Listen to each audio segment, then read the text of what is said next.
Muito obrigado por escolher o Ministério de Vídeo e Áudio do Templo Batista Maranata. Depois de ouvir esta mensagem, visite o nosso site www.tbm.org.br.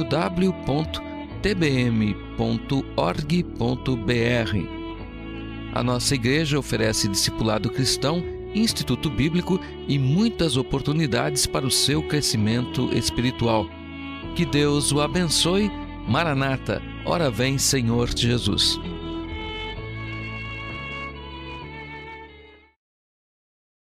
Hebreus 12, mas o verso 6 é o que eu quero destacar. Porque o Senhor corrige o que ama e açoita qualquer que recebe por filho. Querido Deus, eterno Pai, nós te agradecemos porque nós somos os seus filhos. E como filhos, às vezes nós somos corrigidos, repreendidos pelo nosso Pai Celestial. Não nos deixa, Pai, perder a sua correção. Não nos deixa, Pai, duvidar da sua correção. Muitas vezes somos repreendidos e não estamos percebendo que Deus está chamando a nossa atenção. Achamos que é coincidência, quando na verdade é o Espírito Santo de Deus trabalhando em nossas vidas, insistindo para que possamos olhar para o céu. Peço, meu Pai, que nesta noite sua palavra fale aos nossos corações, que ela não volte vazia, que ela possa trazer, ó Deus, a explicação que as pessoas estão precisando. Possa trazer, meu Pai, o alívio que as pessoas estão precisando. E que todos nós saiamos daqui mais que transformados e edificados nesta noite. Eu acredito que o Espírito Santo trouxe para este culto todas as pessoas que Ele realmente gostaria de trazer. Por isso eu peço ao Pai, que o Senhor agora nos abençoe e nos ajude. No nome do seu Filho pedimos agradecidos. Amém. Amém. Muito bem. Uma das primeiras lições que eu aprendi quando novo convertido foi o fato que as provações fazem parte da vida cristã e que Deus se utiliza delas para nos manter perto dEle, para nos dar crescimento espiritual. Na época, meu pai tinha um bar, era o seu ganha-pão, era o que ele sabia fazer, mas ele vendeu aquele bar porque ele percebeu que não poderia servir a Deus e ao mesmo tempo a Baal. Ele não poderia servir a Deus e ao mesmo tempo se utilizar do vício das pessoas para se enriquecer. Ele vendeu aquele lugar onde muitas pessoas se reuniam para blasfemar, para se prostituir, para se embriagar. Só que ele ficou desempregado, faltou comida, o aluguel da casa onde morávamos atrasou e nós quase fomos despejados. E tudo isso aconteceu bem no início da nossa conversão, da nossa nova vida em Cristo.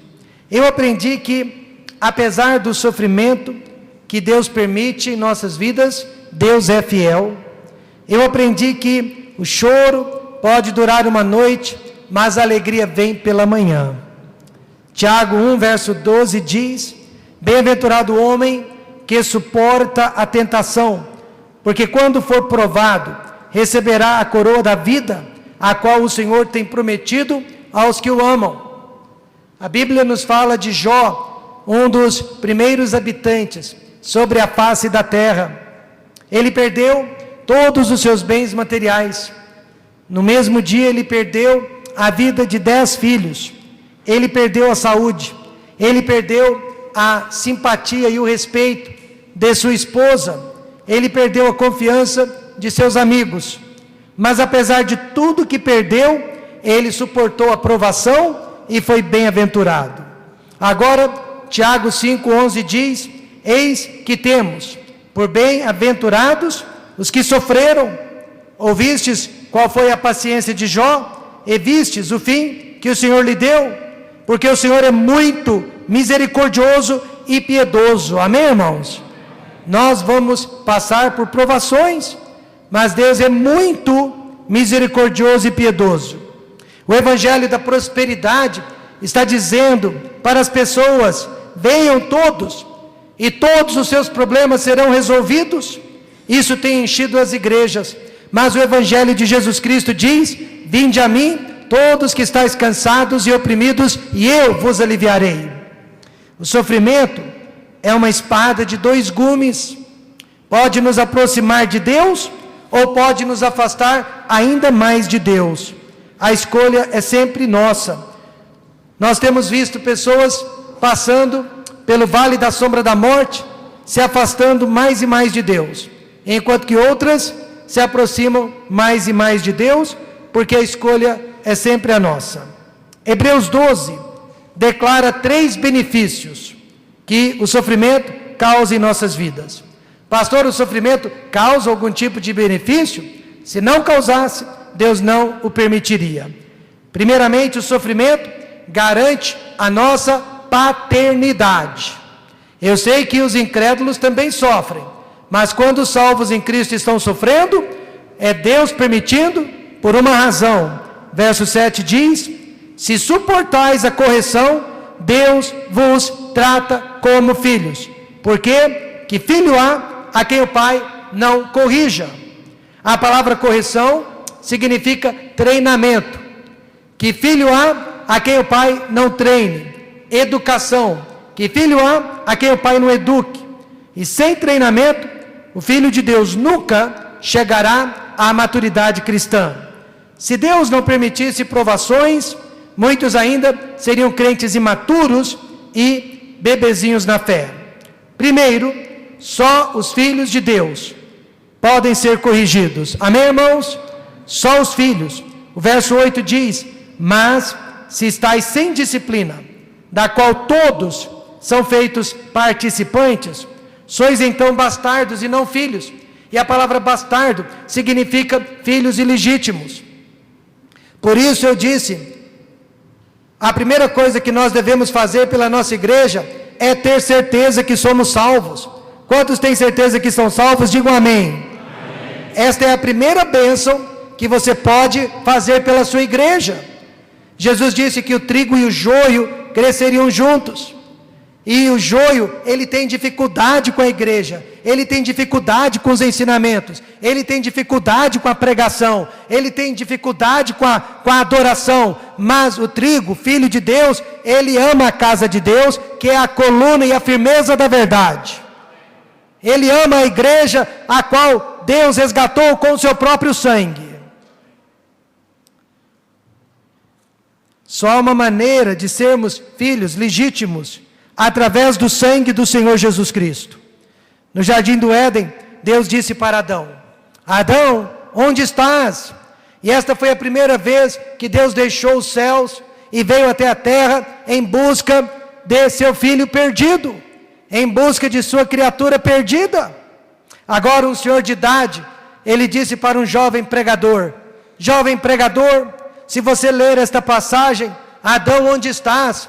Com a voz de um policial, à procura de um criminoso fugitivo, você jamais será um homem de Deus.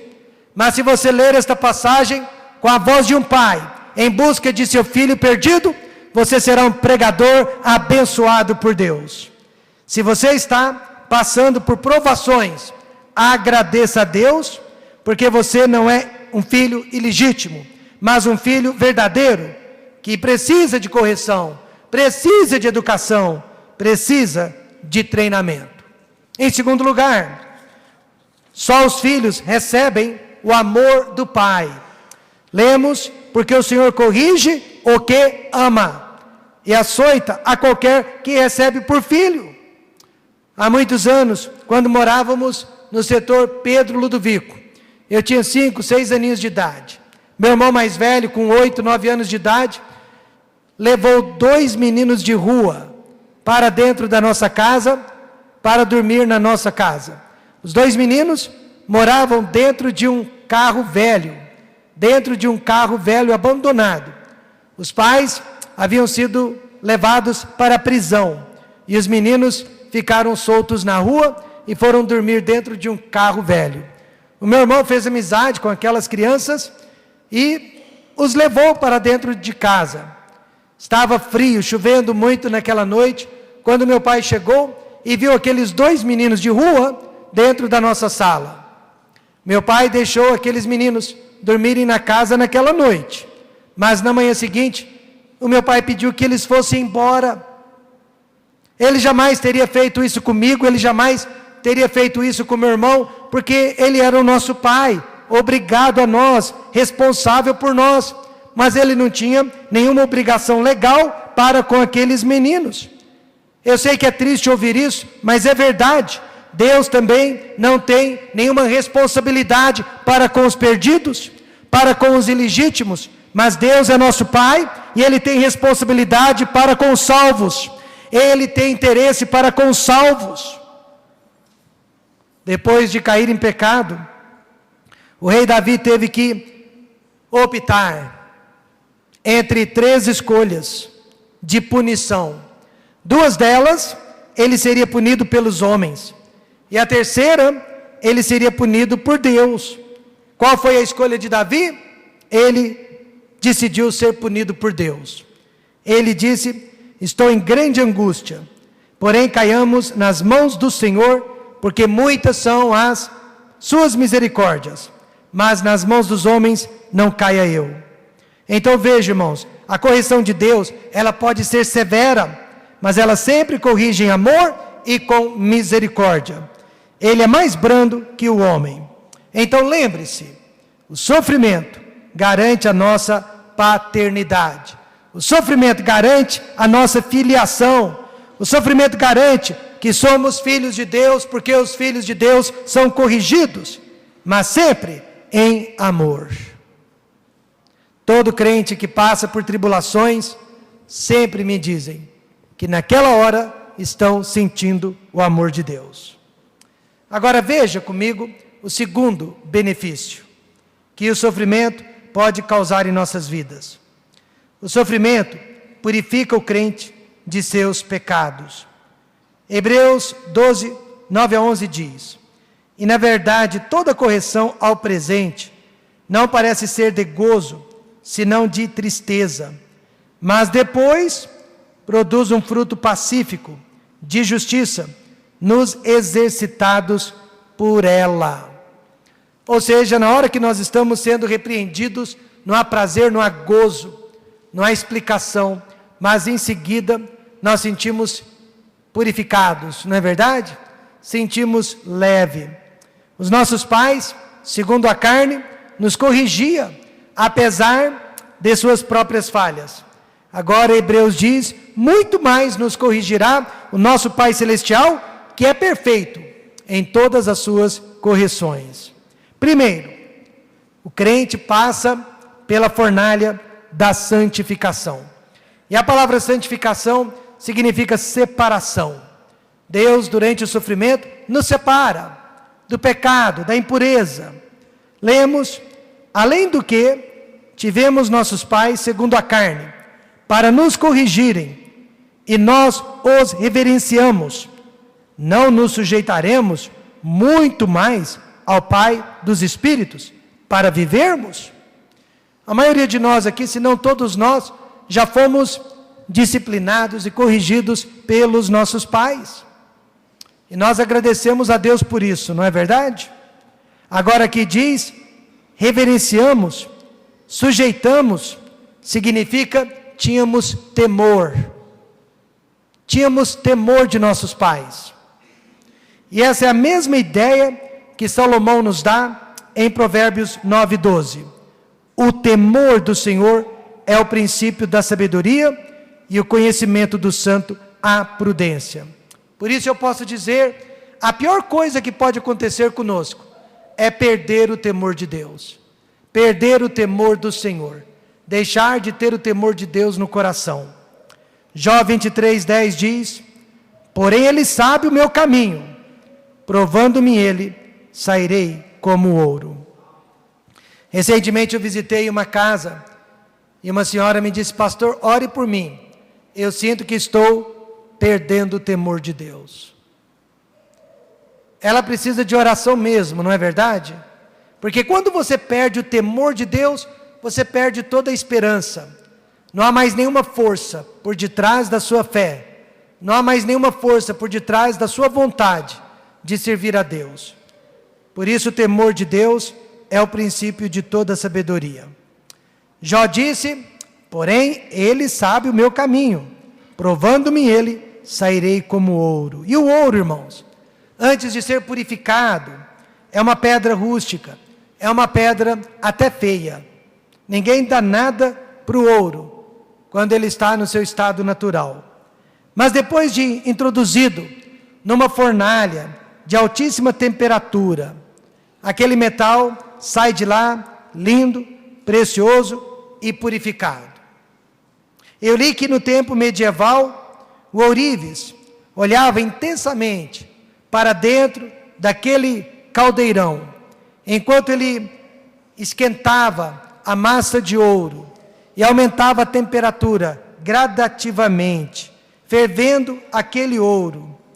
Por final, ele sorria de satisfação quando podia ver o reflexo do seu próprio rosto na massa de ouro derretida. Quando ele olhava para o ouro e via o seu rosto, agora ele sabia que todas as impurezas haviam sido retiradas daquele ouro e o ouro estava pronto para uso. Malaquias 3, versículo 3 diz: e assentar-se-á como fundidor e purificador de prata, e purificará os filhos de Levi, e os refinará como ouro e como prata. Então ao Senhor trarão oferta em justiça. Você consegue visualizar Deus como ourives, purificando você de todas as impurezas e tirando você daquele estado de rude e te transportando para um estado de puro? Quando Deus vira o reflexo do seu Filho Jesus Cristo em nossas vidas, então Ele sabe que nós estamos prontos para oferecer ofertas justas. Mas depois da santificação, o crente passa pela fornalha da restauração. Veja o verso 12. Portanto, tornai a levantar as mãos cansadas e os joelhos desconjuntados. Por que a Bíblia usa essa expressão? Naqueles tempos, quando alguém deslocava um osso, não havia raio-x, exame de imagem, então os médicos daquele tempo, eles tinham que introduzir o osso novamente no seu lugar, mas com muita paciência, com muito cuidado, para que o enfermo não desmaiasse. Se tentasse recolocar o osso no lugar rapidamente, o enfermo podia até desmaiar de tanta dor. Assim também, quando Deus tem que corrigir um osso errado de nossa vida, não é visando a nossa dor, não é visando o nosso pior, mas visando o nosso melhor. Ele não quer que desmaiemos. Verso 5 diz: e não desmaies, quando por ele fores repreendido. O rei Davi, você sabe, sofreu por mais de um ano, sendo corrigido por Deus.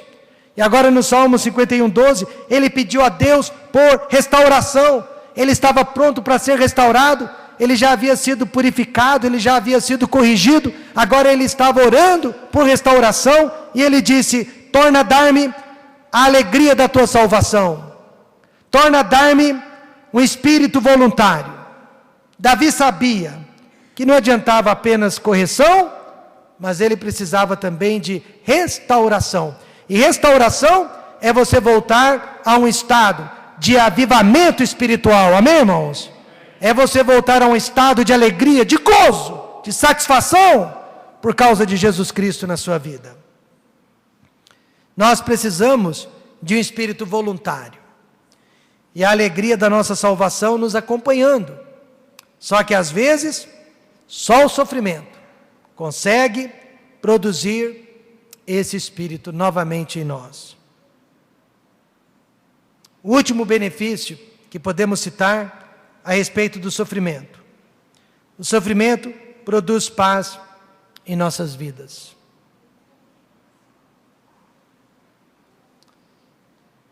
Eu peço licença da irmã Lucilene Nazaré, mas creio que ela me permitiria dizer isso.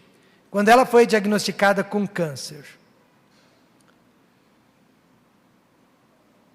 ela podia ter chorado, ela podia ter esperneado, ela podia ter se desesperado, mas toda vez que eu conversava com ela, ela dizia: pastor, eu sinto uma imensa paz. Pastor, eu sinto o controle de Deus. Mas irmã, a irmã pode chorar, a irmã pode ficar triste, é natural. Eu sei que posso, mas eu não tenho vontade de chorar, eu não tenho vontade de ficar triste, porque a paz que Deus me dá é maior do que toda tristeza. E veja o que o versículo 11 diz: e na verdade, toda correção ao presente não parece ser de gozo, senão de tristeza, mas depois produz um fruto pacífico de justiça nos exercitados por ela. Derrota é uma pessoa que passa por essa fornalha de aflição e nunca chega à restauração. Só depois da fornalha é que o rei Davi ergueu a cabeça e começou a viver a sua vida novamente. Irmãos, paz produz comunhão com Deus. O versículo 14 diz: segui a paz com todos, e a santificação, sem a qual ninguém verá o Senhor. Uma das primeiras coisas que o pecado faz em nossas vidas é impedir a nossa comunhão com Deus. Não há nada de errado com a igreja, não há nada de errado com os cultos de oração, mas é por causa do pecado impregnado em nós, que rouba de nós o desejo de estarmos na igreja, o desejo de participar dos cultos de oração. O pecado, a primeira coisa que faz, rouba o nosso desejo de estarmos perto de Deus. Certo pintor, ele desenhou uma grande tempestade, arrastando árvores, casas, carros e edifícios. Mas havia uma pombinha branca dentro de uma pedra, sossegada, tranquila, só assistindo à tempestade, porém muito segura, sem se preocupar com o vento lá fora. E assim também deve ser o crente no meio do sofrimento. Ele precisa sentir paz. Eu sei que alguém disse para a irmã Lucilene que o normal é chorar, o normal é se desesperar. Irmã Lucilene, o normal é ter paz. O normal é sentir a presença de Deus. Amém, irmãos? O normal é saber que Deus está no controle. O normal é saber que Deus está acima de tudo e de todos. Sim, Ele entende quando choramos e quando nos desesperamos. Mas isso não é o normal. O normal é sentir a presença de Deus. Ele, o crente, deve acreditar na palavra de Deus que diz: aquele que habita no esconderijo do Altíssimo, à sombra do Onipotente descansará. Muitas vezes, o crente não quer fazer a vontade de Deus, não quer frequentar a igreja, não quer falar de Cristo, não quer ler a Bíblia, muito menos orar. Aí o sofrimento vem, transforma o coração endurecido em um coração amoroso, dedicado a Deus. Paz produz comunhão com Deus. E paz produz comunhão com os homens, comunhão com as pessoas. Verso 15 diz: tendo cuidado de que ninguém se prive da graça de Deus, e de que nenhuma raiz de amargura, brotando, vos perturbe, e por ela muitos se contaminem. Às vezes Deus permite sofrimento em nossas vidas, porque nós guardamos amargura no nosso coração. Amargura foi uma palavra usada para descrever muitas coisas. Primeira delas, veneno de cobra. Veneno de cobra é sinônimo de amargura. Líquido expelido pelo fígado é sinônimo de amargura. Plantas que matam é sinônimo de amargura. Anestésicos, sinônimos de amargura. Porque o verso 15 diz: tendo cuidado de que ninguém se prive da graça de Deus, porque a amargura impede as bênçãos de Deus. Alguns usam a amargura como anestésico, não sentem os seus próprios pecados, mas conseguem sentir o pecado dos outros. Eu me lembro de uma senhora que tinha o vício da crítica. Ninguém escapava das críticas daquela irmã. Ela era uma crítica profissional. Ela difamava, ela falava mal praticamente de toda a igreja. Foi preciso repreendê-la, foi preciso corrigi-la. O pastor da igreja repreendeu em amor, mas ela não gostou de ser repreendida e por causa disso foi embora da igreja. Deixou a igreja. 2 ou 3 anos mais tarde, ela foi acometida com uma doença gravíssima na garganta. Agora quase sem voz, depois da cirurgia que precisou fazer, ela voltou para a igreja. Pediu licença para o pastor para pedir perdão perante a igreja.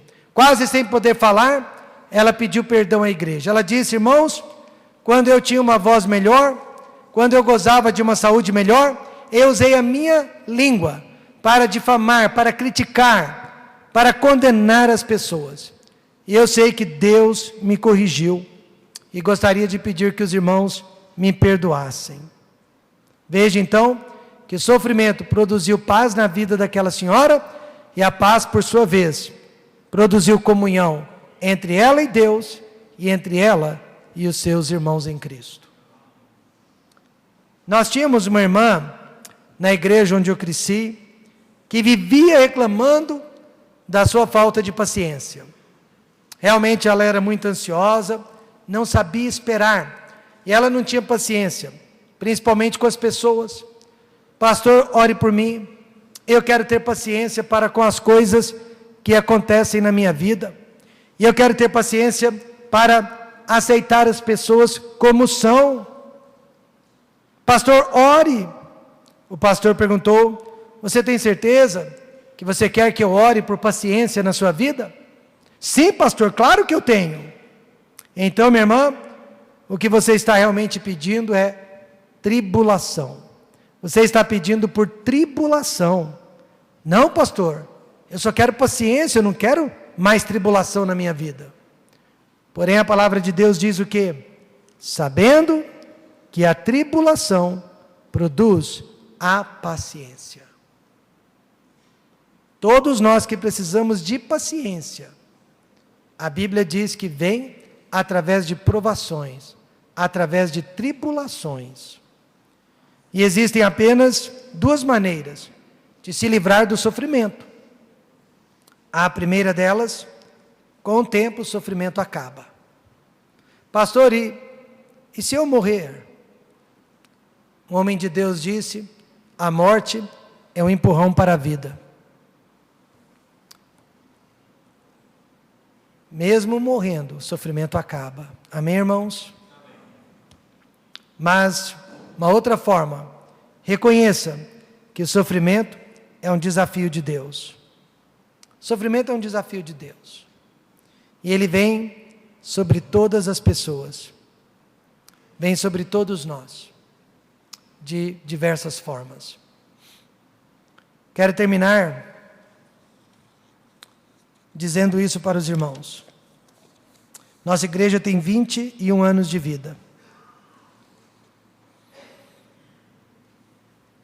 E eu não conheço nenhuma igreja que, apesar de tudo que já passou, é a igreja que menos tem sofrido. Conheço igrejas onde o sofrimento é muito maior do que o que nós temos visto em nosso meio. Deus, na verdade, Ele tem sido muito misericordioso para conosco. Na verdade, Ele tem guardado esta igreja, tem guardado a vida dos irmãos. Mas Ele não prometeu que guardaria para sempre, até o último dia da nossa vida. Se você é salvo e tem certeza, Deus vai permitir sofrimento para desviar você do caminho errado, colocar você no caminho certo. Pastor, e se eu já estou no caminho certo?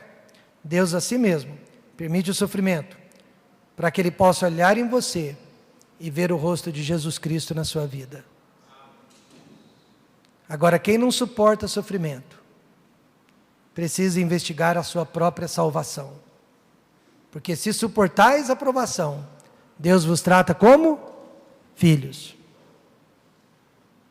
Feche os seus olhos e responda a esta pergunta. Você é salvo?